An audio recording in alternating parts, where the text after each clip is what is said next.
Et l'usine électrique, toi tu te souviens? Alors ça, c'est venu après. Mais l'usine où ton papa a travaillé? Donc, grand-papa, il arrive en 26. À l'usine? Alors, ils ont construit l'usine en 24. Enfin, ça a duré. Hein.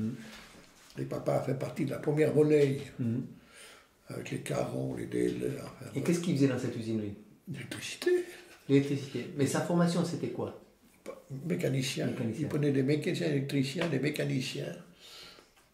Et puis, il y avait quand même la politique à ce moment-là, parce que Denis Caron, conservateur, il était forgeron, il était engagé. Je pense que c'était un peu les métiers du fer. C'était nécessaire d'être mécanicien, parce qu'à ce moment-là, il révisait les machines, il faisait tout même. Hein. Après, ça a disparu. Hein. Mais après, c'était plus que des machinistes. Ouais. À la limite, on aurait pu prendre un simple kidam pour On lui enseigne à faire contrôler ça. les cadrans. Depuis, Ouais. Et puis toi, tu te souviens, hein? tu te souviens du travail de ton papa? Il t'en parlait? Oh. Balayer l'usine, ils avaient des grands balais, parce que dans la salle des machines, tu pouvais manger par terre. On allait apporter à manger le soir à 6 heures. Tu les voyais, papa au Guessman, la cigarette, papa. Il mettait la cendre dans la poche, là, maman rouspétait pour pas que la cendre soit par terre. Ah bon? Et il poussait les grands balais. Ça- Comment il contrôlait les cadrans, il contrôlait que ça marche. Quoi. C'était enfin un travail propre. Ah ouais. Alors ça, c'est toujours Gilbert Houillot me racontait les copains. Il dit quand on était ton papa à la salle des machines. Paul, c'était comme ça. Il mettait la salle là, puis il brûlait les poches, et maman où se mettait. Parce que c'était interdit de fumer ou bien? Oui, oui. Interdit d'une façon formelle, je ne sais pas. Ouais. Mais enfin, Ouais. mais les gens ne peuvent pas faire chenille. Et puis, ils avaient aussi, à mon souvenir, un artisanat particulier là-bas, avec les fruits. Ah, mais ça, c'est chez les fruits, ça, c'est... Par le fait même qu'il y avait le canal d'air chaud, je ne sais pas qui a eu l'idée. Alors tout le monde avait ses grandes grilles. Cet air chaud, Voilà, venait d'où? là, des turbines, des génératrices. L'air chauffé. Ça donne de la chaleur, et l'air chaud. Puis il y avait un refroidissement à air. Passé dessous, puis ça sortait de l'usine. Alors ça, de l'air chaud sortait de ça. Sur des génératrices, l'air chaud sortait dessous dans le fond de l'usine, puis après c'était dehors. Ouais. Alors, tout le monde allait sécher les fruits, les abricots, les pommes, les poires, les haricots. Et chaque employé chez EFF avait ses copains. Et ils avaient quoi, une Papa, il caisse? avait les copains qui venaient porter chez papa les haricots, bien les... Puis alors ils allaient sécher là, pour rien du tout, mais de leur donner des... Pourquoi.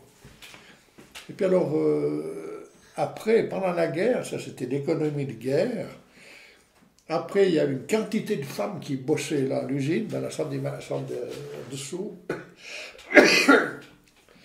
Ces femmes, je ne sais pas d'où elles venaient. Il y a des wagons de pommes qui arrivaient avec la voie industrielle.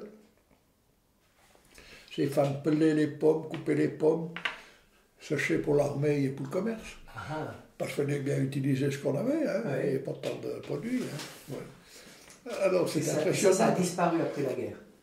Ça a marché quelques années. Je pense 43, 45, 46, puis après il n'y avait plus besoin de ça. Hein, c'était comme ça. Mais aussi parce que les gens avaient besoin d'argent, et puis il n'y avait pas tant d'occupation. Hein, Ici, il y avait les pommes et puis l'air chaud, donc c'était... Pour l'usine, ben, c'était bien ça. Hein. Alors tout le monde cultivait son jardin, les haricots, mais tout le monde allait sécher les haricots là-bas, les pommes. À l'école, d'hiver, on n'avait pas tant de pommes, on avait des sections qu'on appelait les pommes sèches. On mangeait ça à l'école, dehors, c'était comme ça. Les pommes que ton papa avait séchées dans la cuisine. Ouais. Comme employé CFF, votre famille, elle était quand même un peu différente de la plupart des paysans du coin. Alors moi je me rappelle toujours Laurette, parce qu'elle se racontait que le magasin, mais les employés CFF, c'était les seuls de l'usine CFF, mis à part chef de gare à la limite. C'est des gens qui avaient un salaire fixe qui était garanti, alors que les autres n'étaient pas garantis, alors on était jalousés. Ça, on dit, oh, les fonctionnaires, c'est dit, on dit ça d'une façon un peu péjorative. Le travail était aussi moins pénible. Il y avait beaucoup d'inconvénients. Tout le monde ne peut pas faire des heures de midi 8 heures ou bien de 4 heures du matin à midi. Tu vois ce que je veux dire? De piquet, il doit être toujours de piquet, parce qu'il y a un pépin, tu ne pouvais pas partir. Ils avaient un dimanche de congé par mois, autrement, ils devaient être à ta disposition. C'est pas toujours facile non plus. J'étais mieux rétribué, ça c'est possible. Ils avaient le téléphone aussi. Après, oui, quand, pas au début. Hein. Mais après, oui, pourquoi on les les appelait? premiers qui ont eu le téléphone. Oui, parce qu'après, comme ils étaient appelés en cas de pépin, alors ils avaient le téléphone. Hein. Ouais. En même temps que la sage-femme. Les premiers téléphones. Oui, alors les premiers téléphones, oui. Puis c'était même compliqué, parce que moi, quand j'ai eu mon premier téléphone ici, ils m'avaient mis sur la sage-femme. Parce qu'on avait dit une ligne pour deux.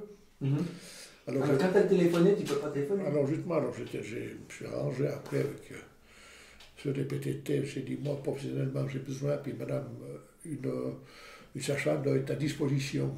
Alors ils ont trouvé une solution. Parce qu'il y avait que ça, il fallait un copain, enfin, pour qu'il donne la ligne à un autre. Hein.